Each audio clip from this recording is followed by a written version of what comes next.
Hello, my name is Tom Jenkins. I'm a first year PhD student at the University of Bath. I'm working under the supervision of Professor Paul Chadwick and Dr. Pamela Jacobson. And the title of my project is Experience of Dehumanisation amongst People with Psychoses, a Conceptualization, Measured Development and Mindfulness Intervention. The focus of this presentation is going to be mainly on the measured development, and there's going to be some mention of the future directions towards the end. People with psychosis have reported that one of the most distressing things about their experience is this feeling of dehumanization, feeling less than or other than human. This concept has been little explored in psychosis so far, but there has been some research to suggest that people with psychosis are dehumanized more than people with other mental health conditions. We also know that feeling dehumanized has been associated with negative mental health outcomes, such as depression, anxiety, low moods, and low well-being. This is, of course, of clinical concern, but what we've found is that there's been no well-developed and validated way to measure feelings of dehumanization within people with psychoses. So this has now become the focus of this project. We're working to develop a new measurement tool, which has three main phases to it. The first of which is item generation, where we generate an initial pool of questions that we could potentially ask participants. Then we're going to go through reliability and validity assessment to test which of the questions are the most relevant for what we're looking at. And finally, then we're going to pilot test that measure in a group-based mindfulness intervention to see whether or not mindfulness can have a humanizing therapeutic effect. So our item generation is going to be using both deductive and inductive methods. Deductive is theory-driven, so we're going to be looking through the literature on both dehumanization and experiences of psychoses. So with the dehumanization literature, we're interested in the dual model, Nick Haslam's work, and how this has been used so far in existing self-dehumanization measures. We're also interested in people's experiences of psychoses and how this may be dehumanizing. And what we found so far is that people with psychoses may experience dehumanization from the very nature and the content of the psychosis itself. So the kind of knowledge that their experience may be different to that of other people's can be in itself inherently dehumanizing. But also for people who experience auditory hallucinations or hear voices, the content of those may be dehumanizing. So for some people that hear voices, these voices are demeaning or belittling, or questioning their integrity or competence, which could have a dehumanizing effect, a self-dehumanizing effect. Separately then, people with psychosis may experience dehumanization from other people, which relates to this idea of meta-dehumanization. So this could be friends, family even, it could be clinicians or healthcare providers, or it could be strangers on the street. It could come from the stigma that surrounds the condition. So the measure will try and capture both the self and the meta-dehumanization components. We're also going to be generating items inductively. So that's going to be data-driven. A colleague of mine, Beth, who's also presenting at this conference, has recently conducted a qualitative study on experiences of dehumanization in people with psychoses. So we will be also using some of that information to generate our initial pool of items. We will then be conducting tests for both reliability and validity to cut down some of the items and make sure we're asking the most relevant questions. So we're interested in internal consistency, test-retest reliability. For validity, we're looking at assessing face validity by recruiting people with lived experiences of psychoses to check how those questions resonate with them. We'll also be looking at content validity, where we'll be asking the opinions of academics and clinicians to check the theoretical basis of our questions. We're looking at construct validity as well to check that we're measuring dehumanization accurately. And also interested in criterion-related validity to see how our measure relates to other existing measures that may be similar. Once the measurement is then finalized, we'll be piloting it within a group-based mindfulness intervention. Mindfulness has been shown to cultivate awareness, attention, acceptance of experience, and it may help us to recognize our common humanity, particularly when practiced within a group. So the dehumanization measure will be given out to existing mindfulness psychosis groups with the hypothesis that it may have a humanizing therapeutic benefit and reduce the feelings of dehumanization experienced by people with psychoses. Thank you very much for listening. Hello, my name is Jasper Van Assche and I'm a postdoc at Ghent University in Belgium. I conducted this research in close collaboration with Professor Masih Noor, Muniba Salim and Melody Chow. In this study, we examined the effects of terrorism on intergroup relations as a whole and on dehumanization of outgroups in particular. Beyond destroying lives, we know that terrorism can disrupt community cohesion, as shown by a study of Julie van de Wever. Terror attacks can also increase unfavorable attitudes towards groups that share common social attributes with terrorists, such as being Muslim, as shown in a study of Bertjan Doosje. To illustrate with two other examples, following the attacks in Madrid in 2004, Echevarria Echabe and her colleague showed that average levels of stereotypes towards Arabs, which is a group related to the terrorist, and even towards Jews, which is an unrelated outgroup, have increased after the attacks. Similar findings have been found in the US, where public opinion data showed elevated levels of racism and Islamophobia after the 9/11 attacks. Importantly, no studies have yet been conducted on dehumanization post-terror attacks. Because a lot of these previous studies show negative effects after terror attacks, we dived into the literature and we searched for psychological interventions that could buffer against these potential damaging consequences of terror attacks. Several interventions have been shown effective in reducing intergroup biases, and in the literature, at least 3 have been proposed. I will discuss them very briefly right now. First of all, self-affirmation, where respondents can shift their attention to an aspect of their identity that is valued but not related to the one being threatened. The second one is secure attachment, where in response to threat, individuals can seek proximity to attachment figures whose supportiveness can lessen fear reactions. And the third one is cognitive dissonance, where reminders of one's inconsistent beliefs and actions can evoke attitude changes. So these 3 interventions have been shown very successful in reducing intergroup biases, and we wanted to test them in the face of post-terror attacks. A second asset of this study is that these bias reduction interventions have often been examined in isolation, so little is known about their comparative effectiveness, especially, as I said, in a post-terror attack environment where anti-outgroup biases regularly flare up. So we wanted to test these 3 interventions simultaneously for the first time. What is unique about these 3 interventions is that they share a basic principle by focusing on aspects of the self. For example, being reminded of a positive self in self-affirmation. For example, the self being attached to a significant other in secure attachment. And another one, a third example, being reminded of a wrongful collective that the self was part of. For example, in the cognitive dissonance intervention. These 3 interventions are typically also implemented in the same way by inviting participants to write prompts. And finally, research on these 3 interventions is often conducted in laboratory settings employing a minimal group design. And there, obviously, there's little history of intergroup hostility, violence, or terrorism. So this could be considered as a conceptual replication of these 3 interventions in real life.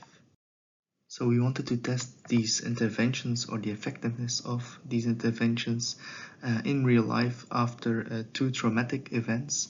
First of all, the terror attacks in Paris in France on the 13th of November 2015, and secondly, half a year later on 22 of March 2016 in Brussels, the capital of Belgium.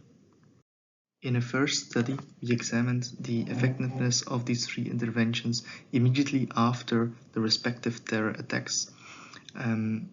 So we tested their effectiveness on a wide range of intergroup outcomes, dehumanization being one of them. And we wanted to test this on a broad array of participants, both participants that were close to the attacks, so French and Belgian respondents, but also people that were distant from the attacks, such as Brits and Americans. So these two groups can be considered as being affected either directly in the case of French and Belgians, or vicariously in the case of Brits and Americans. The data was collected online within days following the respective attacks. For example, 90% of the respondents participated in our study within 2 weeks, and all of the measures were administered in the official language of the country where the data was being collected. So French in the case of France and Belgium, and English in the case of the UK and the US. We ended up with a very large, highly powered sample of over 1,600 white respondents.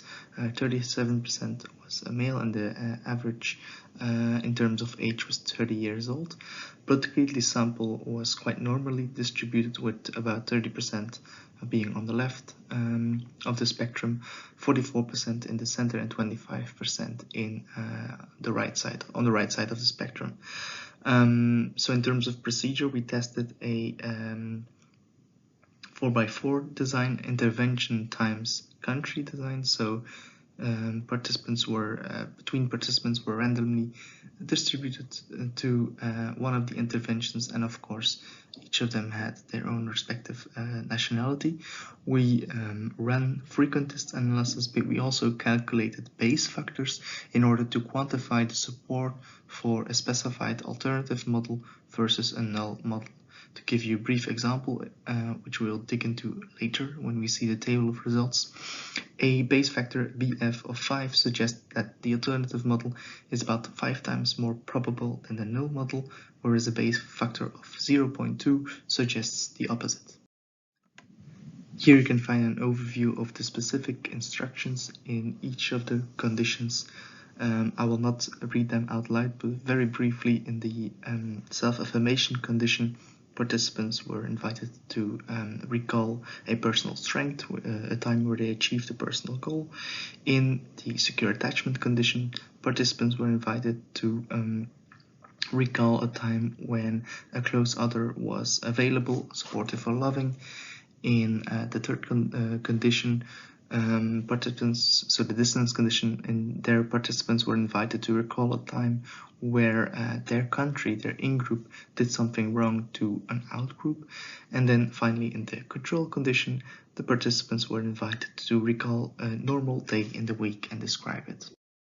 Here you can find an overview of the results. I will immediately present the Bayesian results, because in the frequentist analysis, none of the effects of the conditions were significant, and we did not find any interaction effects, which suggests that the conditions didn't work, the interventions didn't work, and they didn't work in any of the countries, whether the country was close to the attacks or more distant. We did find, however, significant country effects, and perhaps I will quickly run you through the analysis or the results with regards to dehumanization. As you can see, the base factor for the manipulation itself is very, very low, which means that there is extreme support in favor of the null model. So the base factor is very close to 0.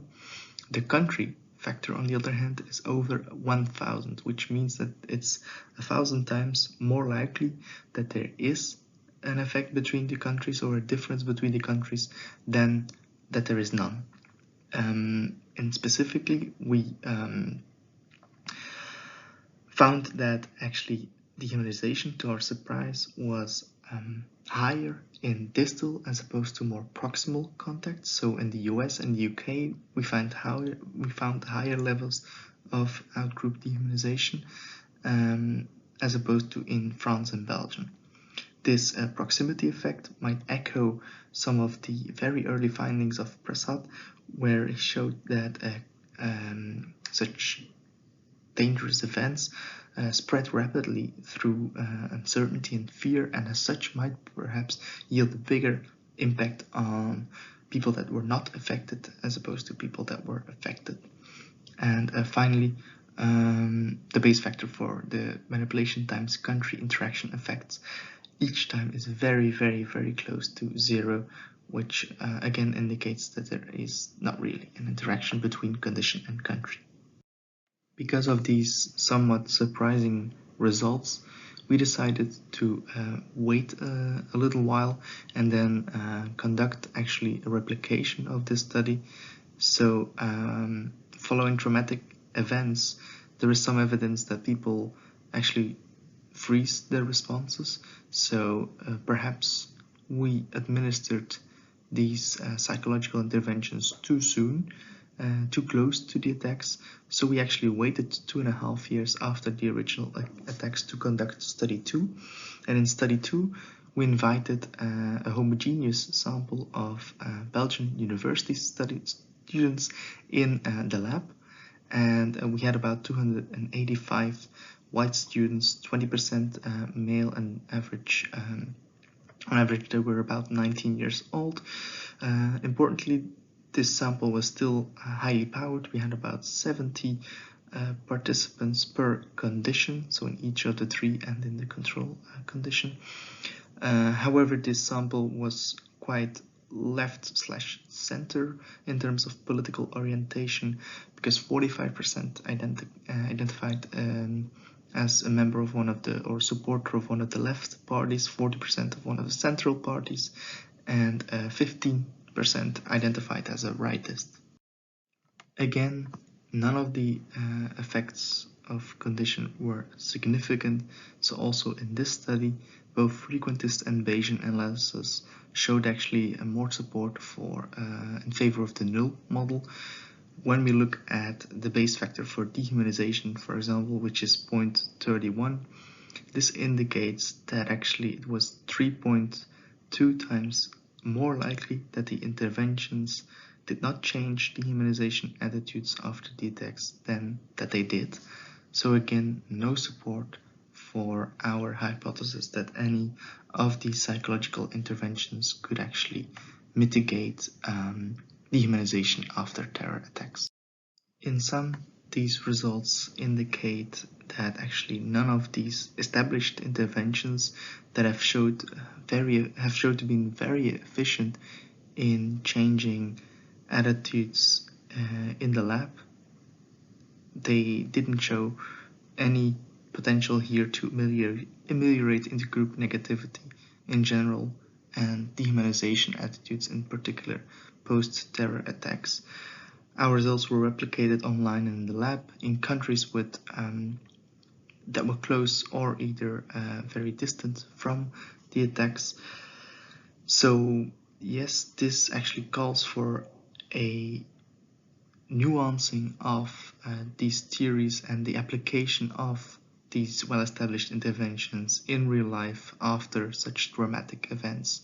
Of course, a terror attack is something devastating, and perhaps a one-time intervention where you are invited to reflect for a little while is not strong enough to actually change dehumanization attitudes which have been there for your whole life. So future research should actually explore the effectiveness of repeated exposures to these interventions. And finally, some food for thought. These interventions were maybe not specific enough, and they didn't actually address the participants' exact threatened needs for safety and security immediately after terror attacks. So perhaps follow-up research could actually adapt these established psychological interventions and make them more appropriate to actually the respondents needs immediately after terror attacks.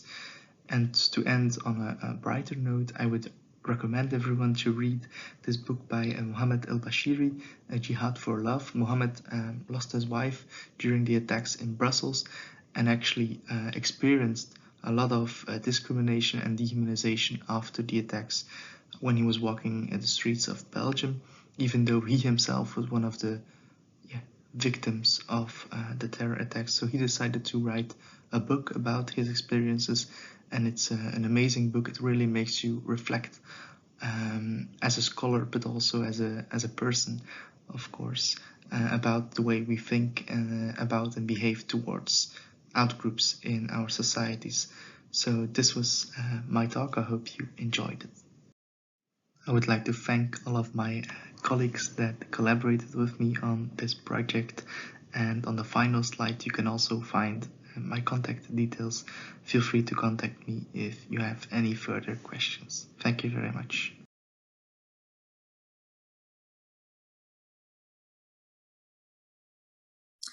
Good morning, I'm Mariana Miranda, and I'll be blitz presenting a study carried out with my colleague Rui Costa Lopes, entitled The Unhuman Face of Recidivism, a Reversed Correlation Study. So what is recidivism? What is reoffense? A reoffender is defined as someone who, after committing a crime and getting convicted for it, commits a second crime and gets once again convicted. Recidivism rates vary throughout the world, in some countries going as high as 60%. We have evidence that being sentenced to time in prison, having longer sentences, not being selected for specific reintegration interventions as vocational training can further raise the probability of recidivism. Many of these decisions are either made or informed by reintegration officers. It is then critical to understand how they are made and what informs them. Studies indicate that decision-making, in this case, decisions made by those involved in the criminal justice system, are often biased. They're often influenced by additional stereotypical information that influence decisions of parole, type of reintegration interventions, etc. In this study, we focus on recidivism and on the biases associated to it. To begin, we had two major goals. On the one hand, to explore the inhuman representation of recidivism. On the other hand, to explore if the representation of the recidivism can be changed by the use of actuarial information. In this case, giving information based on the parameters of the most used tool to assess risk of recidivism in prisons worldwide. This presentation focused exclusively on the first goal. We carried a pilot study using a reversed correlation methodology. Our participants were master students from specific areas as forensic psychology and clinical psychology.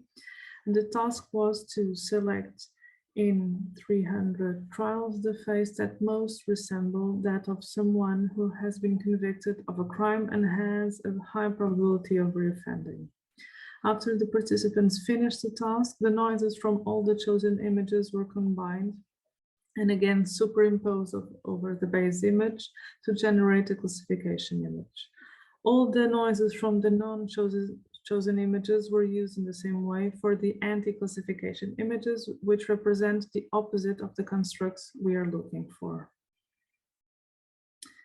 So here we have the high probability faces, the classification images, these two with the actorial and without the actorial information. I'm not going to discuss them. And this here, the anti-classification images. What we've done with these images is that we conducted the first online study to compare the repeat offender classification images with the anti-classification images in fundamental dimensions of perception and of social judgment. Each participant saw only one image without any information on how it was collected, and then was asked to rate the image. We selected social demographic variables known to predict recidivism, gender, race, etc., and included stereotypes of competence, warmth, and morality, and also included a measure of human nature and of human uniqueness. Results showed here. You can see in black the repeat offender images classification, and in gray the anti-image, and the reoffenders were considered to be more male, generally white, but more gypsy, less competent, less warm, less moral, and less human.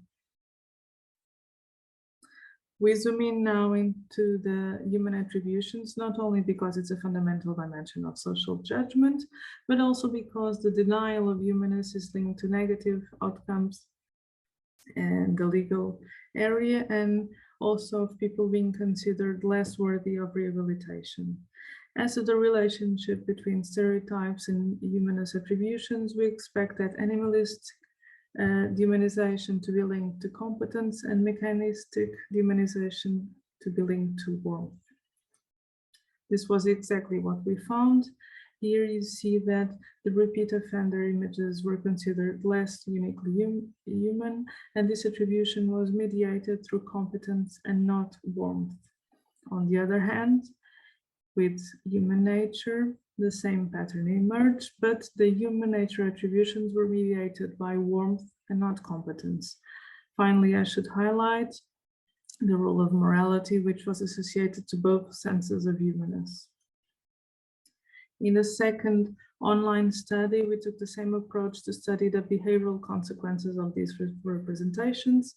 We were interested, one, in comparing pro-social behavior intentions towards the images of a repeated offender or a non-repeat offender, and two, if this pattern was explained by similarity. We used two measures of similarity.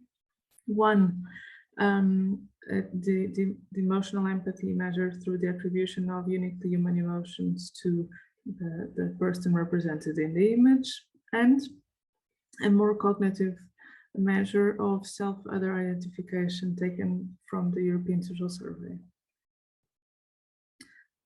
Regarding the results, we didn't find the direct effect of the reoffense on the intentions for pro-social behavior. This was general pro-social behavior, not specific to the legal context, but we did find an indirect effect of the images on pro-social behavior through both measures of similarity. So, in the cognitive similarity measure, participants saw the recidivism phase as less similar, and this led to lower processability towards the repeat offender.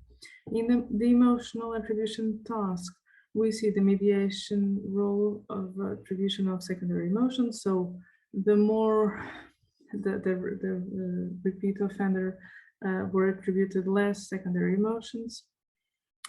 However, this does not correspond to infrahumanization pattern, as the result does not hold when controlling for primary emotions. In fact, what we see is an effect of the general attribution of emotions that is not explained within the framework of infrahumanization theory. In the future, we want to disentangle the image of recidivism from general criminality. We start this already using the same procedure and asking participants through the RCT to to select the faces of a criminal with a high probability of reoffense and a criminal with a low probability of reoffense. So we can share here already the faces. They're quite different, almost like a crate or a state-based crime attributions, but I'm not going to discuss this yet because right now there are some critical issues that we are still addressing, namely the recent criticism of the use of independent judges to compare images from RCT experiments. We need to use some quantitative measures of quality of the images like InfoVal, but probably also reduce study one with individual or small group classification images. And I really hope to share our results with you soon. Thank you so much and hope to see you in Tenerife.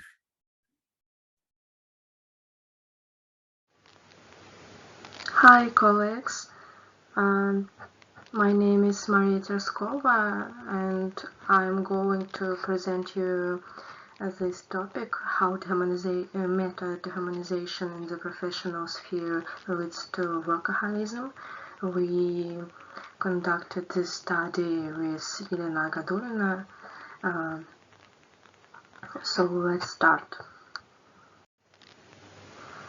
Firstly, I want to say a few words about stigmatization in occupational sphere and about term dirty work. Dirty work is a work which is degrading to human dignity, and Ashford and Craner formulated different criteria for each dirty stigma: physical stigma, social, and moral. Physical stigma means that work related to dirt or death.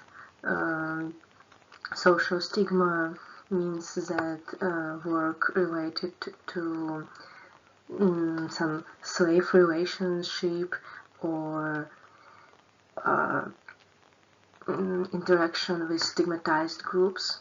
And moral dirty work means that work related to some immoral actions and to using others people. And past research showed that dirty workers are dehumanized, and because of this stigmatization, and maybe it can lead to metadehumanization experience. Previous studies have demonstrated that it is difficult for people who experience metadehumanization to develop a positive self-representation and maintain high self-esteem. Many people base their self-esteem on how others view and evaluate them, and the experience of metadehumanization emphasizes that other people have a negative attitude towards a person and their job, and generally consider them as not fully human. This attitude of others negatively affects self-representation and contributes to a decrease in self-esteem.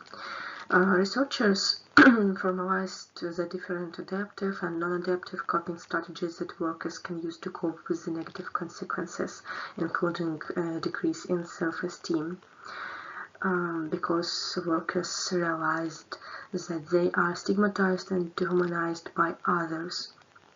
And one of the strategies that was discussed by researchers was the desire to do your job as well as possible, since if you are a good professional, work will become a source of professional pride and honor, not humiliation. At first glance, such a coping strategy may seem adaptive, since it involves actions that could change the situation, for example, increased income or status. On the other hand, it can quite easily be transformed into a non-adaptive form, since being too passionate about work can lead to workaholism, the tendency to work overly hard, as well as an obsession with work. Previous studies demonstrated that individuals with low self-esteem were more at risk of becoming workaholics than people with high self-esteem, because they value themselves less and often try to increase a sense of control in at least some area of their life. As a result, they are motivated to work hard until their resources are completely depleted.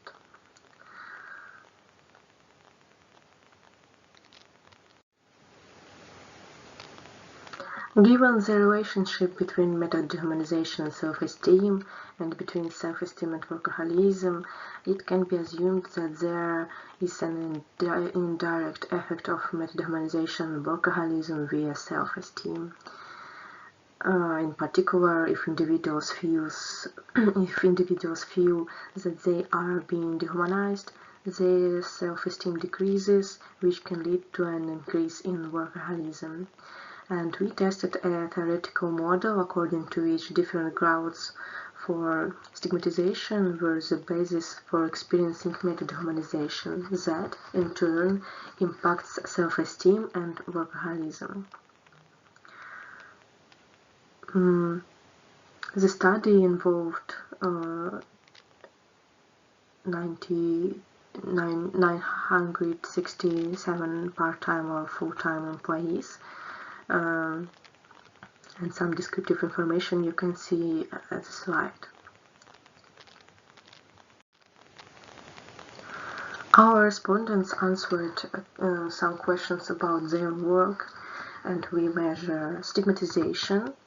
Respondents rated on a scale from 1 to 7 the extent to which their work is connected with dirt or danger, like physical stigmatization, the extent to which their work is connected with a slave-like position or interaction with stigmatized people, like social stigmatization, and connection with performance of actions that are considered immoral or that use others in this way, moral stigmatization. Also, we measured metadehumanization.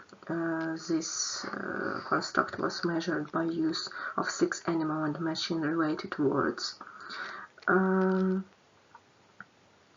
they rated the frequency with which they felt that others associated their job with each of these words on a scale. Self-esteem. To measure self-esteem, we used the adaptation of Rosenberg's self-esteem scale, and to measure workaholism, we used the adapted Dutch work addiction scale.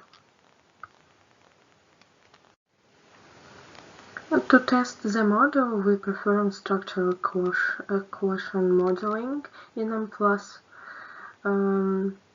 Metadehumanization, self-esteem, and workaholism were included in the model as latent variables, since this allowed better control of the measurement errors.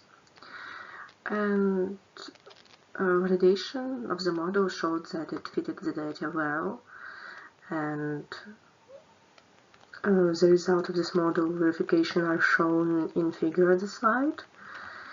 So some specific information about the relationship between stigmatization grounds and metadehumanization you can study in own way. I think that I should highlight another points at this figure. Animalistic metadehumanization had a significant positive effect on self-esteem, while mechanistic metadehumanization didn't. And for its part, self-esteem had a significant positive effect on workaholism.